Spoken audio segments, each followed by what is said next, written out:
여러분 옛부터 사람들의 본성이 선하냐 악하냐 이제 그런 논의가 있어 왔죠. 근본적으로 사람은 악하다라는 주장이 있기도 하고요. 또 어떤 사람들은 근본적으로 사람은 선하다 이런 얘기를 하는데요. 원래 사람은 선하답니다. 그런데 환경과 조건들이 악하게 되니까 그 악에 물들어서 사람들이 결국 악해지는 것이다. 그래서 어릴 때는 착하고 선했었는데 성장해 자라가면서 죄악에 점점 물들게 되고 나쁜 것을 본받게 되고 그러다 보니까 사람들이 악하게 되었다. 그래서 성선설을 주장하는 사람이 있죠. 맹자가 이 성선설을 주장을 했습니다. 근데 또 다른 주장은 사람은 애초부터 악하다. 타고난 것부터 악하다. 그래서 욕망이라는 것이 있어서 이 욕망을 채우려는 본성 때문에 사람은 악할 수밖에 없다. 성악설을 주장하는 사람이 순자라는 사람입니다. 그래서 바르게 살아가도록 잘 가르치고 훈련하는 것이 필요하다. 자기가 살았던 세대를 보니까 혼란하고 부패하고 타락하고 악한 모습을 보게 된 거죠. 사람들의 본성이 결코 선할 수 없다 이렇게 판단한 것입니다. 세월이 많이 흘렀습니다. 지금 여러분들이 살고 있는 지금의 세대는 여러분 어떻게 생각하십니까? 사람이 근본적으로 악할까요? 아니면 근본적으로 선한데 물들어서 나이가 자꾸 먹다 보니까 물들어서 악하게 되었을까요? 여러분 지금도 전쟁의 포화가 들리는 곳이 있습니다. 그런데 실제로 사람들의 모습을 보니까 가장 잔인한 것이 사람이 잔인합니다. 전쟁이거나 분쟁이 일어나거나 복수할 때에 사람을 죽이거나 또 고문하는 것을 보게 되면 어떻게 하면 더 잔인하게 죽일까? 어떻게 하면 더 잔인하게 고통을 받게 만들까? 이런 방법들을 동원해내는 것이 바로 사람입니다. 쉽게 죽는 것은 너무나 아까워서 안 된다는 거죠. 고통을 많이 받아야 된다는 것입니다. 어떤 분이 하는 말이 아니다. 사람은 악에 물들었기 때문에 어른이 되면 될수록 악한 것이지 그런데 어릴 땐 착하다 이렇게 얘기를 하는 분들이 있어요. 도대체 어떤 것이 맞을까요? 이런 일 하나 제가 얘기를 드립니다. 주변에 일밖에 모르는 소위 말하는 억척 아줌마로 알려진 중년 여인이 있습니다. 일밖에 모릅니다. 집안 살림을 하는 것이죠. 성실하고 착한 사람으로 사람들에게 많이 알려졌어요. 버스기사 하시는 아주머니입니다. 그러니까 여성이 버스기사 할 정도면 보통 생활력이 강한 것이 아니고 억척스럽죠. 그런데 어느 틈에 같은 회사 버스기사와 가까이 지내게 됐어요. 그러니까 어렵게 일하다 보니까 아마 마음을 주고받은 것 같아요. 자기 남편과 자식을 챙기기보다 그 남자, 그 버스기사 챙기는 것, 돌보는 것에 최선을 다했습니다. 문제는 어떻게 일어나게 되느냐? 그렇게 잘 챙겨준 버스기사 아저씨가 다른 여자를 만나는 것을 목격을 한 거죠. 그 사실을 알게 된 이 버스기사 아줌마가 나를 두고 감히 어디를 바람을 피우냐고 분노하게 됩니다. 그래서 그 기사 아저씨를 그냥 죽이는 게 아니라 때려 죽였습니다. 때려 죽이고 자동차에 실은 채 불을 질러 버렸어요. 왜? 저런 인간은 죽어도 된다. 저렇게 배신하고 나쁜 인간은 죽어도 된다. 그래 때려 죽이고 불질렀단 말이죠. 이런 일들을 바라볼 때 어른이 되니까 악해진 거다. 원래 그 사람 원래 악한 사람 아닌데 환경이 나쁘게 만들고 악하게 만들었다. 그 착하고 성실한 사람이 그렇게 된 것은 그 남자 문제다. 이렇게 말하는 분들이 있어요. 그러면은 어린 아이들은 천사 같다 얘기를 하고 착하다 얘기를 하게 되는데요. 그럼 태어나서 얼마 안 된 어린 아이들은 정말 착할까? 그들의 본성은 천사와 같을까? 여기 어린 아이를 길러본 어머니들이 많이 계시죠. 특별히 아이를 낳은 지 얼마 안 되는 엄마들은 더 많이 느낄 터인데요. 아이에게 젖을 물려서 키우게 됩니다. 그런데 종종 젖이 안 나올 때가 있죠. 그러면 아이들이 어떻게 합니까? 어린 꼬마들이 신경질 내고 분노하죠. 애들 이빨이 없잖아요. 이빨이 안 났음에도 불구하고 이빨 안 난 그 잇몸으로 엄마의 젖을 깨물어요. 빨리 왜 젖 빨리 안 주냐 깨물어 버린단 말이에요. 성질이 있는 거죠. 한 손가락 하는 거라 그 말입니다. 어린 아이들인데 아무것도 의식 없는 어린 아이들이 잡히는 거 다 자기 입으로 가져간단 말이에요. 욕심이 있단 말이죠. 그리고 좀 더 아이가 컸어요. 동생이 태어나게 되죠. 동생이 태어나면 샘을 내게 되지 않습니까? 그러니까 어른이 볼 때는 예뻐하고 자기 동생을 쓰다듬어요. 어른들이 고개를 돌리고 안 보는 사이에 애를 꼬집어요. 애가 막 울어요. 왜 우는가 봤더니 이 언니가 지 동생을 또는 오빠가 자기 동생을 꼬집어가지고 울리는 거라면 믿단 말이죠. 이런 행동을 하는 걸 보게 되면 어린 아이지만 자기가 하는 짓이 나쁘다는 것을 이미 인식을 하고 있는 거예요. 몰래 하니까. 정정당당하게 되면 엄마 아빠 앞에 사람들이 보는 듯 할 터인데 몰래 하니까. 볼 때는 이뻐 하다가 고개가 싹 돌아가는 순간에 꼬집는 것을 보게 되면 이거 나쁘다. 누가 가르쳤나요? 본성이 악한 거거든요. 아무도 가르쳐준 사람 없어요. 거짓말하는 것도 마찬가지거든요. 아무도 거짓말 가르치지 않았는데 천연덕스럽게 어린 아이들이 엄마 아빠를 속이는 모습을 보게 되는 것이죠. 여러분, 오늘 본문을 여러분과 함께 교독했는데 이 말씀을 보게 되니까 사람이 처음 타락하는 장면을 기록한 것입니다. 첫사람을 창조하실 때 하나님께서 하나님의 형상으로 지어서 사람을 만들었다 그랬어요. 악을 모르는 순수한 상태로 살아가도록 만들어 놓으신 것이죠. 그런데 하나님께 불순종하고 타락한 이후로부터 사람이 악해지게 됩니다. 과정이 이렇습니다. 하나님께서 에덴 동산에 두 개의 나무를 놓으셨어요. 생명나무와 선악을 알게 하는 나무죠. 하나님께서는 아담에게 말씀하십니다. 다른 나무의 모든 실과는 다 과일은 먹을 수 있는데 동산 가운데 있는 선악을 알게 하는 나무의 열매는 먹지 말라. 그리고 먹으면 죽는다. 경고를 했단 말이죠. 그렇다면 이 선악과에 어떤 특별한 성분이 있을까? 뭐 마약 같은 성분이 있어도 먹게 되면 좀비가 되고 막 그러는 걸까? 그건 아닙니다. 선악과를 경계로 삼아서 너는 사람이고 나는 하나님이니 이 선을 넘지 말라는 거죠. 사람의 분수를 지키라고 선악과를 만들어 놓은 것입니다. 사람이니 사람의 분분대로 살아가라는 것이죠. 이 선악과라고 하는 것은 하나님과 사람 사이 경계를 정해 놓으신 것입니다. 선을 정해 준 건데 이 경계를 넘으니까 타락한 거죠. 요즘 우리 하는 말로 선 넘지 말자. 선 넘게 되니까 문제가 생기는 겁니다. 그 선을 넘게 되면 문제가 심각하게 발생하고 사고가 나게 되는 것이거든요. 그런데 이 마귀가 뱀을 통해서 유혹을 하게 되죠. 선을 넘게 만드는 거 아닙니까? 하나님과 사람 사이 경계를 무너뜨리고 타락시키는 것이죠. 그래서 하나님께 버림받은 인생들을 마귀가 지배하라는 것입니다. 어떤 목사님이 처음으로 문자 메시지를 보내는 것을 배웠어요. 처음에 핸드폰 나왔을 때에 문자 찍는 걸 배웠어요. 누구한테 문자를 먼저 보낼까? 사모님에게 먼저 문자를 보냅니다. 어떻게 보냈냐? 여보 정말 사랑해. 느낌표까지 딱 찍어서 보냈어요. 그때 문자 받으신 목사님이 화난 목소리로 전합니다. 당신 뭐 하는 거야? 하고 전화를 했어요. 목사님 영문도 모르고 있다. 문자 보냈잖아. 대답 없이 전화를 꽝 끊어버렸어요. 그 목사님 기분 상하죠. 내가 처음 문자 배워서 첫 사모님한테 아내한테 문자를 사랑한다고 보냈는데 근데 갑자기 전화를 확 끊어버리니까 기분이 언짢았어요. 인상 팍 쓰고 집에 들어갔어요. 사모님도 인상 팍 쓰고 앉아있어요. 말없이 핸드폰을 갖다가 눈에다 갖다 틱 들이밀어요. 거기 보니까 목사님이 보낸 문자가 있어요. 느낌표까지 확 찍어가지고 여보 정말 사망해. 잘못 친 겁니다. 순간 잘못 친 거죠. 실수로 잘못 친 거죠. 고의가 아니고 의도된 것이 아니라 실수입니다. 실수. 정말 실수입니다. 근데 사탄은 의도적으로 하나님 말씀을 바꾸는 거예요.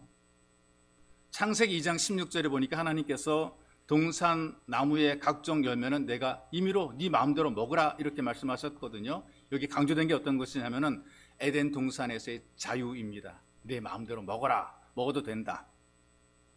하나님께서 인간을 속박하시려고 동산 나무의 열매를 주는 것이 아니라 자유롭게 먹을 수 있도록 열매를 주신 것이거든요. 근데 사탄이 보세요. 어떻게 얘기를 하는가. 하나님이 참으로 너더러 동산 모든 나무의 열매를 먹지 말라고 하시더냐? 이 메시지를 여러분 들어보게 되니까 이런 것입니다. 하나님께서는 누림에 관심, 누림에 마음대로 먹어. 누림에 많은 관심을 두고 계시는 것인데요. 사탄은 금지로 바꾸는 거란 말이죠. 금지. 하나님께서 많이 막아놓은 게 많다. 이게 금지로 바꾸는 거란 말이죠. 같은 말인데 뉘앙스가 다른 겁니다. 이게 미혹이란 말이죠. 이걸 잘 들어야 됩니다. 그래서 우리가 하나님 말씀을 분명히 알지 못하게 되면 잘못된 그 미혹에 빠지게 돼 있어요. 하와가 하나님 말씀에 대해서 오해를 합니다. 뭐라고 말합니까? 선악과를 하나님께서 먹지도 말 뿐 아니라 만지지도 말라. 만지지 말라는 말을 안 하셨잖아요. 먹지 말라 그랬지 만지지 말란 말 안 했단 말이죠. 너희가 죽을까 하노라. 죽는다 그랬지 죽을까 하노라 이렇게 말씀하지는 않았단 말이죠. 먹지 말라 그랬는데 만지지 말라고 좀 더 부풀려가지고 뻥을 집어넣었어요. 그것도 한 가지는 죽는다 그랬는데 이 어떤 죄의 결과에 대해서는 좀 이렇게 축소해서 적당히 그 두리뭉실 넘어가게만 죽을까 하노라. 뭐 먹으면 안 죽을 수도 있고 죽을 수도 있고. 요거를 본 이 하와의 약점을 본 사탄이 물고 늘어집니다. 교묘하게 말을 바꾸죠. 진짜를 비슷한 가짜로 만드는 것이 바로 사탄의 특징인데요. 점점 속이는 모습을 보게 됩니다. 너 먹어도 안 죽는다. 그리고 오히려 너희 눈이 밝아져서 하나님처럼 된다. 근데 아주 터무니없는 거짓말하게 되면요, 사람들이 아예 안 속아요. 그런데 그럴듯하게 거짓말하게 되면 사람들이 혹하고 속아 넘어가는데 일부는 맞고 일부는 틀린데 눈이 밝아진 건 사실입니다. 근데 하나님처럼 된 것이 아니라 버림받고 사탄의 지배를 받게 된 것이 있죠. 사탄의 미혹을 받게 된 하와가 선악과를 바라보니까 평소와 달리 보이는 겁니다. 먹을 수 있다. 먹으면 지혜롭게 된다. 하나님처럼 된다. 그 말을 듣고 보니까 다르게 보는 거예요. 여러분, 모든 게 그래요. 뭔가 이렇게 듣고 보면 달라게 보이게 돼 있단 말이죠. 보니까 평소와 달리 먹음직스럽고 보기에도 좋고 먹으면 하나님처럼 될 것처럼 지혜롭게 할 만큼 탐스러 보였다라고 얘기를 합니다. 그리고 일단 자기가 먼저 먹죠. 안 죽었어요. 먹기 전까지는 고민이 많았을 터인데 한번 먹는 것은 먹고 난 다음부터는 쉬운 것입니다. 먹고 난 다음에 이제 자신감이 생기니까 아담에게도 주어서 먹겠다라고 성경이 이야기를 합니다. 이렇게 사람이 타락하게 되는데요, 불순종하게 타락하니까 허무합니다. 여러분, 우리가 어떤 일을 저지르게 되었을 때에 뭔가 기대가 대단한 것 같지만 끝나고 나면 허무해요. 너무나 허무하게 올무에 빠지고 사기에 당하고 이런 경우들이 너무나 많은 거예요.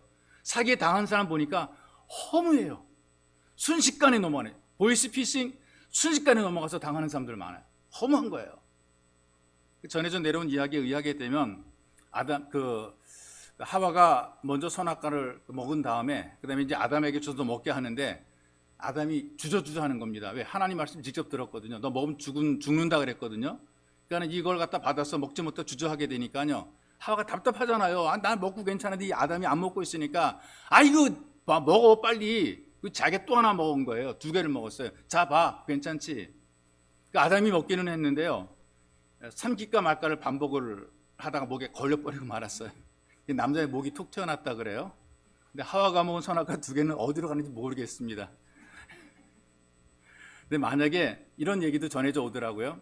아담과 하와가 한국 사람이었더라면 절대로 선악과를 안 먹었을 것이다. 그리고 그 한국 사람이라면 선악과 따먹으러 유혹하는 뱀의 말을 듣고 선악과를 따먹는 것이 아니라 뱀을 잡아 뱀탕을 만들어 먹기 때문에 뱀이 쫄아가지고 유혹하지 못했을 것이다. 그렇게 얘기도 하고요. 또 아담과 하와가 한국 사람이었다면 아담은 절대로 타락하지 않았을 것이다. 왜냐하면 한국 남자들은 아내 말을 정말 안 듣는데요. 타락하지 않았을 거라는 거죠. 근데 이제 문제는 뭐냐면 선악과를 먹고 난 이후에 인간의 모습이 어떻게 되었느냐. 하나님께서 금하신 선악과를 먹음으로 하나님 말씀을 어긴 불순종의 죄를 범했습니다. 하나님처럼 되고자 했지만 되지도 못한 교만한 죄를 범했습니다. 그리고 하나님 말씀을 거스리고 사탄의 말을 따른 죄만 더하게 된 것이죠. 그들이 온 것이 어떤 것이냐. 벌거벗었다는 사실을 보게 되었고 수치스러움을 경험했고 부끄러움을 느끼게 된 것입니다. 그들의 형식, 그들의 모습, 그 위의 모습을 보게 되니까 무화과 나무 잎을 엮어서 중요한 부분을 가렸단 말이죠. 이것이 사람들이 만든 최초의 옷입니다. 무화과 잎사귀로 만든 에덴표 부끄러움 가리개, 이걸 만들어 놓은 것이란 말이에요. 그리고 하나님께 범죄한 사람들은 본능적으로 하나님을 피해서 숨게 되는 거예요. 하나님 눈을 피하게 되는 거예요. 하나님께서 안 봤으면 좋겠다는 것이죠. 그래서 이렇게 피해버린 사람들을 하나님께서 부르시고 찾으십니다. 하나님께서 이 피해버린 사람, 숨어버린 사람, 하나님과 거리를 두고 살아가는 사람, 담잡고 살아가는 사람들을 하나님이 찾으시는 것이란 말이에요. 여러분, 우리 예배를 드리지 않습니까? 예배의 자리가 하나님이 찾으신 자리란 말이죠. 멀리 있던 우리를 부르셔서 하나님과 가까이 만들어 놓으시는 것입니다. 부르셔서 뭐라고 우리에게 도전하시느냐, 우리에게 물으시느냐, 네가 어디 있느냐, 네가 어디 있느냐. 이게 부르시고 찾으셔서 물으시는 것이란 말이죠. 오늘도 우리가 이 말씀 듣고 나의 삶의 자리를 생각해 봐야 됩니다. 내가 머물고 사는 삶의 자리가 지금 어디인가, 이걸 우리가 느껴야 되는 것이거든요. 난 지금 하나님과 멀어지고 살고 있는가, 성도답지 못한 부끄러운 삶의 자리에 있지 않은가, 나 예수 믿는다고 말하기 정말 창피하지 않은가, 이걸 깨달으라는 얘기죠. 그래서 우리가 부끄럽지 않도록 빨리 회복이 돼야 되는 것입니다. 사탄이 지금도 미혹하거든요. 하나님 대적하게 만들고 불순종하게 만들고 불신하게 만들고 허무하게 저질러 놓고 보니까 허무한 거예요. 해보니까 허무한 거예요. 마지막에 너무나 허무한 거예요. 내가 왜 이렇게 인생 살았지? 허무한 거예요. 언제 깨닫느냐? 죽음에 임박해서 깨닫는 분들이 너무나 많죠. 근데 우리는 하나님의 부르심에 응답해서 예배의 자리에 오게 된 것입니다. 그렇다면 사탄이 우리를 어떻게 미혹해서 허무하게 만드느냐? 우리가 늘 듣는 이야기들이 이것입니다. 이번 한 번만 하고 다음부터 안 하면 되잖아. 이런 뉘앙스의 이야기를 우린 너무나 많이 듣습니다. 딱 한 번, 이번이 딱 한 번이야? 범죄에 연루된 사람들, 전과가 늘어난 분들을 보기에는 처음에는 그렇게 안 했거든요. 이번이 딱 한 번만이야? 거기에 넘어가는 바람에 딱 한 번이 두 번 되고 세 번 되다가 결국에는 쇠고랑을 차게 되는 것이란 말이죠. 이번에 딱 한 번, 이번에 딱 한 번 안 가면, 이번에 딱 한 번 안 하면, 올해만 안 하면 이렇게 해서 못하게 만드는 거죠. 그럼에도 불구하고 버티고 믿음 지키는 분들이 꽤 있어요. 그럼 이렇게 미혹하죠. 너만 그런 게 아니거든. 누구나 다 그러잖아. 야, 보니까 어느 게 집사도 다 그러더라. 야, 어떤 게 장로도 다 그러더라. 야, 목사도 그러던데 뭐 이렇게 얘기를 해요. 한때 교회가 혼란했던 때가 있었어요. 다단계에 교회가 빠진 적이 있었습니다. 근데 처음에 이 다단계로 이끌어 드리는 사람들이 무슨 교회 목사님이 성도를 위해 한다더라 그렇게 얘기를 해요. 성도를 위해 한다더라. 그 교회가 이제 많이 다단계에 가입하게 되니까 그 교회 목사님과 사모님이 성도들 모두 다 하게 만들었다. 그래서 그 교회는 전부 다 이 일을 한다. 다단계 유혹하는 게 그런 유혹한단 말이죠. 그래서 누구나 다 한다. 그러니 우리도 해도 괜찮다. 모든 사람 속에 섞어 넣는 거예요. 세속적인 삶이 되게 만들어 놓습니다. 그런데 그래도 안 넘어가는 분들이 꽤 많거든요. 분별력 가지고 버티고 있으면 이렇게 우리를 미혹하죠. 그거 뭐 별로 큰 잘못도 아닌데 남에게 해주는 거 아니잖아. 뭐 큰 잘못이야? 뭐 남에게 해주는 거 있어? 뭐 주일 한 번 안 지킨다고 그게 남에게 해를 줘? 뭐 큰 잘못이야? 예배 빠지는 게 누구한테 해 끼치는 거 아니잖아. 별로 큰 잘못도 아니잖아. 이렇게 얘기를 한단 말이죠. 사소한 양심 속이는 정도는 별거 아니야. 문제 아니야. 점점 멀어지게 만들죠. 처음에 눈치 보다가 미안해 하다가 나중에 갈수록 대놓고 멀어지게 되는 것입니다. 그러나 그럼에도 불구하고 움직이지 않고 믿음을 지키고 있으면 서두르지 말고 그냥 천천히 하지 뭐. 지금 당장 해야 될 일을 하지 못하게 하고 다음 기회에 하면 된다라는 마음을 가지고 살게 만들어요. 언제든지 할 수 있어. 근데 지금은 아니고 다음에 이런 마음을 가지게 되는 것이거든요. 그러니까 그리스도인들 가운데에 이런 마음을 가지고 신앙생활을 10년, 20년 계속 해오시는 분들이 있습니다. 언제부터 시작했느냐? 20년 전에도 똑같았어요. 나 다음에 잘할 수 있어. 다음부터 잘하면 돼. 그런데 이런 마음가짐들이 10년이 지나고 20년이 지난 것이란 말이죠. 이런 게으름에 빠지게 되면, 이런 틀에 한번 빠지게 되면 이게 계속해서 잘 빠져나오지 못하게 되고 계속 미루게 되는 거예요. 언제까지 미루게 되느냐? 죽을 때까지 미루며 살게 되는 것이거든요. 그럼에도 불구하고 여기에 빠지지 않고 믿음을 지키게 되니까 반협박적으로 우리한테 이렇게 압박을 해오는 것이 있습니다. 너무 그러는 게 아니다. 응? 너 예수 믿는다고 너무 그러는 게 아니다. 교회 다닌다고 너무 그러는 게 아니다. 우리 집안은 원래 그런 집안이 아닌데 너 너무 그래서는 안 돼. 이렇게 이제 압박을 하게 됩니다. 우리 공동체, 우리 친구들, 우리 동창들, 우리 만나는 사람들 다 아닌데 너 너무 그러는 게 아니야. 너 교회 다니는 너무 그러는 게 아니야. 아무도 보는 사람 없는데 그러는 거 아니야. 뭐 그런다 누가 알아줘? 그러는 거 아니야. 아무도 모르는데 빡빡하게 세상 살아가지 마. 그냥 대충 살아도 괜찮아. 뭔가 주님에서 일하고자 할 때에 거기에 물을 부어서 그 열정을 식히는 일들을 하는 것이 바로 사탄의 방해란 말이 있어. 영적 성장을 방해합니다. 할 일을 못하도록 만들고 게으름에 빠지게 하고 분별력을 잃어버리게 만들고 스스로 무기력하게 만들고 그리고 결국 무너지게 만드는 거죠. 이게 여러분과 제가 사는 세상의 모습인데 이런 속에서 지금 나는 어디에 있는가? 나는 지금 무엇을 하고 있는가? 이걸 알아야 되는 것이란 말이에요. 타락한 아담과 하와에게 하나님께서 묻습니다. 네가 어디 있느냐? 지금 예배의 자리에서 주님께서 우리에게 물으십니다. 네가 어디에 있느냐? 이 물음으로 좀 반응을 해야 돼요. 이 반응이 어떻게 나타나느냐? 내 영적 상태를 진단하는 거죠. 내가 누구냐? 하나님께서 아담과 하와를 찾지 못해서 내가 어디 있느냐 이렇게 찾으신 것 아니잖아요. 왜 하나님이십니까? 못하는 것이 없으시고 모르는 것이 없으시고 안 계신 것이 없으시니까 하나님이지요. 전지전능 무소부재 이렇게 얘기를 한단 말이죠. 숲속에는 그들을 몰라서 찾는 것이 아니란 말이에요. 네가 어딘가 장소를 묻고 있는 것이 아니라 그 말이에요. 지금 현재 상태가 어떤 것인가? 죄를 범한 상태가 니들 어떠한가 이걸 지금 깨달아 그 말이 있어.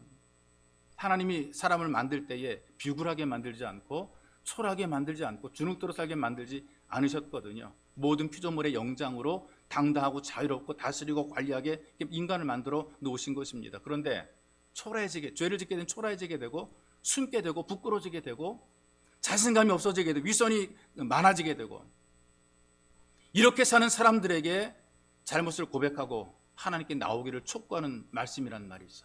죄성이 있다는 사실을 인정하는 겁니다. 나 아니야, 난 괜찮아, 이렇게 하는 것은 주님, 내가 죄인이죠. 내가 죄성을 가지고 살아갑니다. 그런데 사람들이 좀처럼 자기 잘못 인정하지 않지요. 여기 지금 그 아담과 하와도 마찬가지로 하나님께 죄를 지었고 죄 때문에 내가 피해 숨었다라고 대답하지 않습니다. 솔직하게 고백하지 않고요, 책임을 떠넘기잖아요. 사람들의 대답을 요약하면 이렇습니다. 내가 벗어서 하나님께 나가기가 두렵습니다. 이건 내 잘못 아닙니다. 내 잘못 아닙니다. 하나님께서는 회개의 기회를 주었는데 회개하지 못하는 겁니다. 자꾸 핑계대고 다른 사람 탓하고 세상이 그렇고 환경이 그래서 내가 그렇게 됐다라고 얘기를 하는 것이죠. 나는 아무 잘못 없는데 내 주변이 다 잘못한 겁니다. 여러분 정말 그렇습니까? 하나님은 지금도 우리를 부르셔서 우리에게 도전을 주고 있거든요. 기회를 주는 것이죠. 예배 자리에서 말씀을 통해서 우리의 잘못을 깨달을 수 있는 기회를 주시고, 때로는 함께하고 만나는 사람을 통해서도 회개의 기회를 깨닫게 만들어 주시는 것입니다. 왜 내게 그런 사람이, 왜 나는 그런 사람 만났을까? 회개의 기회를 깨닫게 하시는 것입니다. 사건이 일어날 때 삶의 사건이 만들어지죠. 그 사건을 통해서도 회개하게 만들어 놓습니다. 삶에서 만나는 수많은 일들이 있거든요. 왜 이런 일들이 나에게 일어났을까? 생각해 보란 말이 있어. 누구의 문제인가? 그의 문제이냐 나의 문제이냐? 우리는 모든 걸 다 너의 문제다, 나는 아무런 문제 없는데 다 너의 문제다. 근데 주님께서 물으시는 것은 내가 지금 어디 있느냐, 나에게 물으시는 것이란 말이에요. 누굴, 다른 사람 물은 것이 아니라 나를 물으시는 거예요. 근데 여러분 지금 사는 세대를 보니까요, 죄를 죄로 여기지 않은 것이 문제입니다. 하나님의 심판이 일어날 때가 언제냐 하면은 죄를 죄로 여기지 않게 될 때에 이 심판이 일어나게 되는 것을 목격을 하게 돼요. 근데 요즘에 웬만한 건 죄가 아니고요, 괜찮다 그래요. 그 정도 할 수 있다 그래요. 범죄 저지르고 사람을 죽이고도요, 인권 보장하라고 외치잖아요. 자기는 남을 막 해쳐놓고도 내 인권 보장하라 이렇게 외치는 것이 이 현대의 모습이란 말이죠. 성경 말씀대로가 아니라 내가 하고 싶은 대로 그냥 마음대로 막 살아가는 거예요. 그런 모습들에 대해서 지적을 하죠. 말씀이 지적을 합니다. 잘못된 행위에 대해서 메시지가 도전을 줍니다. 그러면 화를 내죠. 이 교회 안 나온다는 것입니다. 교회 안 나오는 게 무기가 돼버리고 말았어요. 내가 대단해서 뭐 교회를 나와주는 것처럼 막 행세하고 막 그래요. 그렇지 않습니다. 이 타락한 시대를 보게 되니까요, 죄의 문제를 해결하려는 어떤 진짜 간절함이 없는 거죠. 여러분과 제가 사는 세대를 보세요. 죄 때문에 만들어진 문제를 바라보면서 안타까운 마음과 속상한 마음과 이런 마음들을 가지고 이 세상을 바라보는 사람들이 별로 없습니다. 왜 사람들이 이렇게 죄를 짓고 살고 왜 이렇게 세상이 무너지게 되었을까? 허위와 거짓과 위선으로 왜 많은 사람이 탐욕과 욕심으로 살고 있을까? 왜 그렇게 서로 잡아먹으려고 그럴까? 이런 어떤 죄 문제에 대해서 고민하지 않고 또 생각해보지 않고 사는 거죠. 자기 영적 상태도 관심이 없단 말이에요. 이런 세대에 들어야 될 말씀이 내가 어디 있느냐, 내가 어디 있느냐, 영적 상태 어떤 것인가 진단해야 되는 것입니다. 그리고 하나님 말씀을 들으면서 내가 죄인이라고 하는, 내가 죄성을 가지고 살아간다라고 하는 자기를 발견해야 됩니다. 그리고 기꺼이 숨기려고 하지 말고 하나님 앞에 고백하면 나와야 되는 것이죠. 이게 회복의 시작이 되는 것입니다. 여러분에게 과감하게 도전합니다. 내가 어디 있느냐는 말씀 앞에 정직한 고백, 사람에게 하는 것이 하나님께 정직한 고백을 통해서 여러분의 마음이 시원해지고 유쾌해지시기를 주님의 이름으로 축복합니다. 그리고 예배 자리에 주님께서 물으십니다. 내가 어디 있느냐? 이 물음에 우리의 한계를 깨달아야 되는 것이죠. 그냥 지나치고 넘어갈지 모르지만요, 선을 할 때 하나님께서 나타나셨다는 것이 굉장히 감사한 일입니다. 왜 그러냐? 잘못하자마자 바로 나타나서 불렀다면 죽을 맛입니다. 그런데 하나님께서는 서늘해질 때까지 기다리시는 것이거든요. 행동을 반성할 시간, 자기가 잘못한 것을 좀 어떻게 좀 뭐랄까 좀 이렇게 들를 수 있는 가리울 수 있는 그런 시간을 주신 것이란 말이죠. 아담과 하와가 벌거벗은 것을 알게 되었고 부끄러움 때문에 옷을 만들어 해결했잖아요. 예, 내가 어디 있느냐라는 물음 앞에 벗었으므로 두려워서 숨었다라고 얘기를 합니다. 이건 우리에게 어떤 교훈을 주냐 하면은 나름대로 최선을 다하죠. 여러분 살면서 우리가 우리 자신을 방어하려고 애를 많이 쓰게 되는데요. 여전히 벗겨진 상태인 것을 알게 됩니다. 부끄러움이 계속되고 두려움도 계속되고요. 왜 이렇게 되느냐? 영혼의 문제가 해결되지 않으면 아무리 우리가 비싼 옷 입고 우리 외모를 치장해도 우리 마음속은 부끄럽습니다. 다르게 표현하게 되면 죄가 해결되지 않으면 진짜 참된 평안을 누리지 못하게 되고 안식을 누리지 못하게 돼 있어요. 뭔가 마음이 껄끄러워요. 뭐 사투리로 껄쩍지근한 그런 마음을 가질 수밖에 없어요. 편하지가 않은 거예요. 수고하고 애쓰고 그래도 이 문제가 해결이 안 되는 거죠. 늘 마음이 돈도 있고 지위도 있고 남들이 볼 때는 아유 정말 괜찮다고 말하는데 자기는 아닌 거예요. 자기가 알거든요. 어떤 사람이 주차 공간을 찾지 못해가지고 주변을 빙빙 돌다가 주차 금지 구역에 차를 세웠어요. 쪽지 한 장을 차 위에 남겼지요. 15분 동안 돌다가 이곳에 차를 세웁니다. 지금 차를 세우지 못하면 제가 일자리를 잃게 됩니다. 그 밑에다가 성경 구절을 써놨어요. 우리를 죄에서 사하여 주옵시고 메모를 해놓고 일을 다 보고 돌아왔는데 차 위에 주차 위반 벌금 스티커가 붙여 있는 거예요. 작은 글씨로 메모가 써 있어요. 저는 이 구역을 15년 동안 돌고 있는 교통 단속반입니다. 만약에 스티커를 발부하지 않으면 제가 일자리를 잃게 됩니다. 성경 구절을 또 썼어요. 우리를 시험에 들게 하지 마옵시고. 사람이 살다 보게 되면 내가 다 될 것 같은데 안 되는 것들이 굉장히 많거든요. 그리고 뭔지 가져도 이루어도 마음이 불편한 경우들이 꽤 많습니다. 어려울 때 힘들 때는 좀 더 편안한 환경과 조건을 추구하는데 가보게 되면 거기서도 별로 마음이 편하지 못한 것을 보게 됐어. 돈이 많다 그래서 문제가 해결되는 것도 아니고요. 그다음에 우리의 지위가 높다 그래서 문제가 해결되는 것도 아니라 그 말이죠.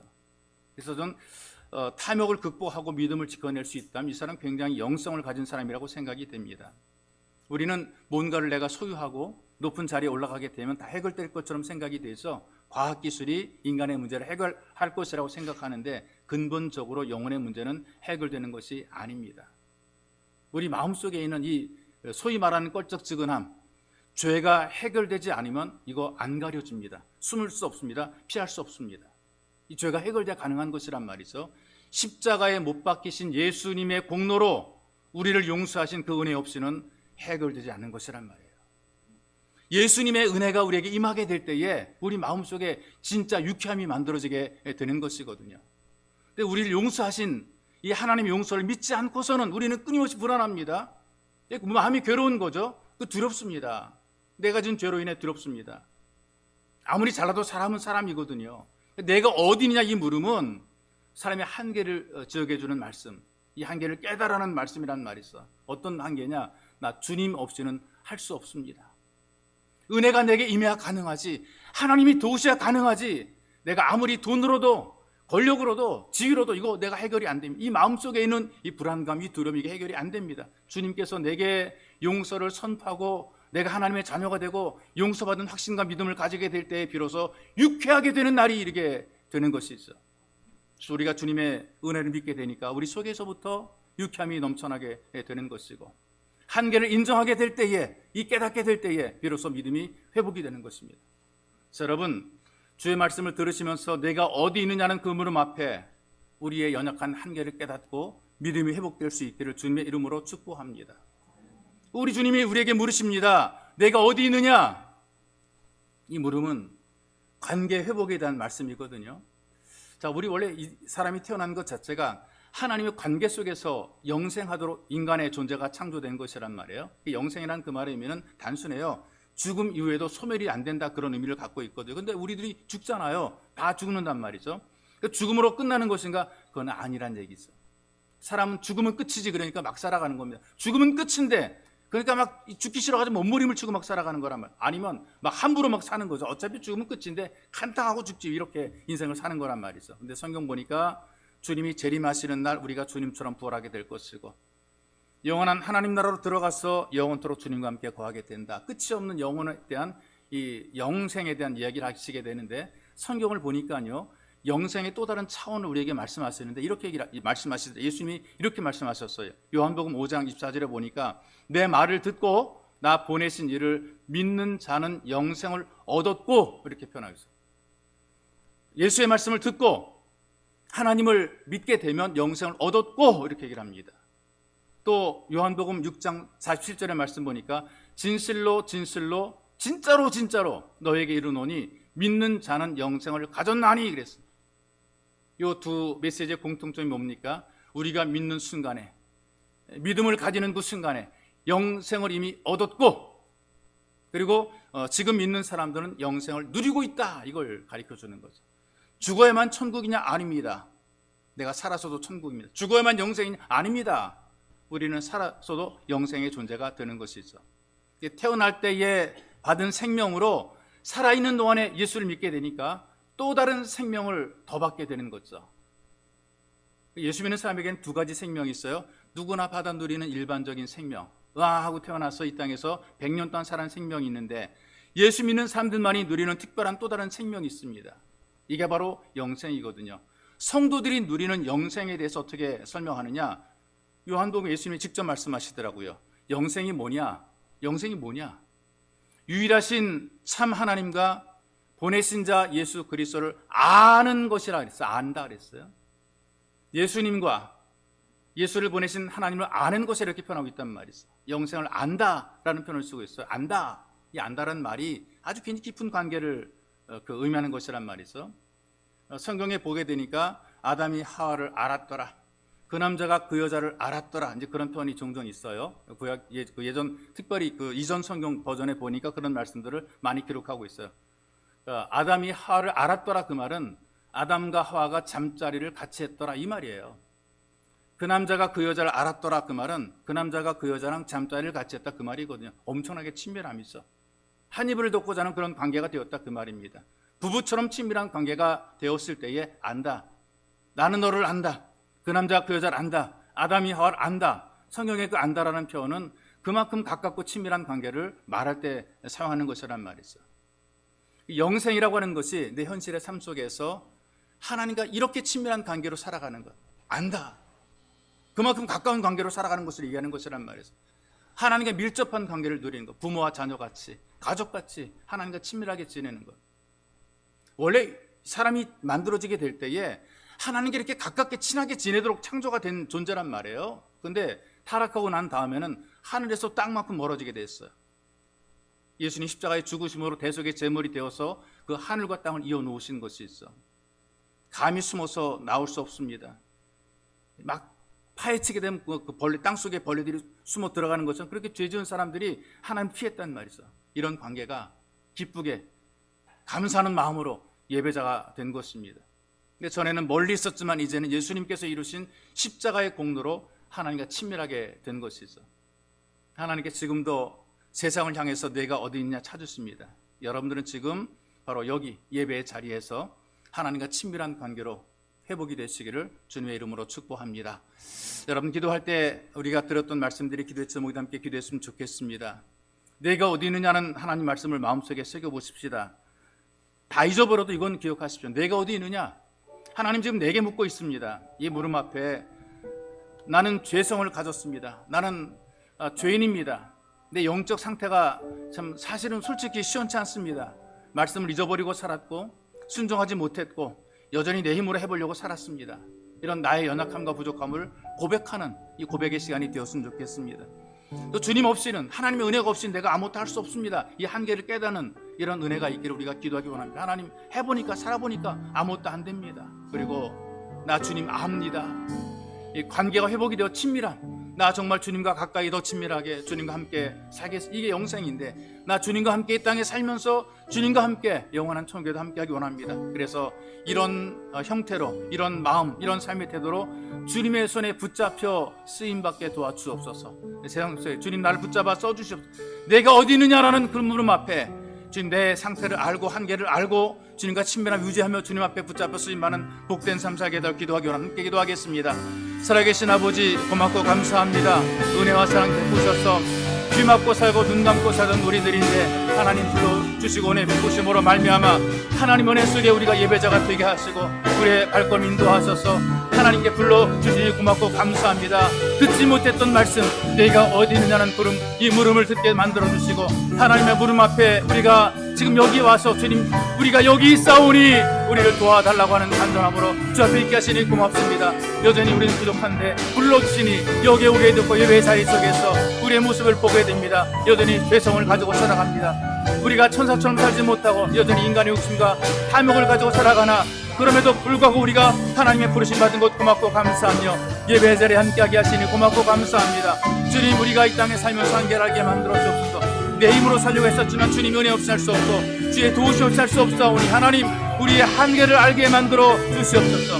빛거리 살아계신 아버지 주님과의 관계가 친히 회복이 되기 원하며 소망합니다. 친밀함이 유지가 될 수 있도록 가까워질 수 있도록 그래서 하나님과 가까워짐으로 주님의 손에 붙잡힌 바 되어서 이 땅에 살아가면서 하나님의 도구로 귀하게 쓰임받는 삶 살아갈 수 있도록 참되게 영생을 누리는 이 땅에서도 영생을 누리는 복이는 송대의 삶 죽어서만 천국 가는 것이 아니라 살아있는 내 삶의 자리가 천국의 삶이 되도록 은혜를 베풀어 주옵소서. 살아계신 아버지 하나님 내가 어디 있느냐는 하나님의 물음 앞에 우리의 모습을 보게 하시고 한계를 깨닫게 도와주시고 여전히 부족하고 모자란 우리의 모습을 깨닫게 하셔서 나는 정말 주님 없이는 살 수 없다는 간절한 예배자가 되게 만들어 주시되 무엇보다 주님과의 관계가 친밀해지고 가까워짐으로 말미암아 우리가 주님의 손에 붙잡힌 바가 되어서 이 세상 속에서 예수 믿는 사람답게 살고 부끄럽지 않게 살고 당당하게 믿음을 지키는 믿음의 사람들로 쓰임받도록 은혜를 덧입혀 주옵소서. 하나님 이런 믿음을 지켜내기 위해서 우리가 살아가는 삶의 현장을 살펴보시고 일터를 기억해 주시고 우리의 수고 헛되지 않도록 붙잡아 주시며 언제나 당당함으로 주 앞에 설 수 있도록 그리고 힘 있는 예배자가 될 수 있도록 우리를 붙잡아 주옵소서. 보배로우신 예수님의 이름으로 기도하옵나이다. 아멘.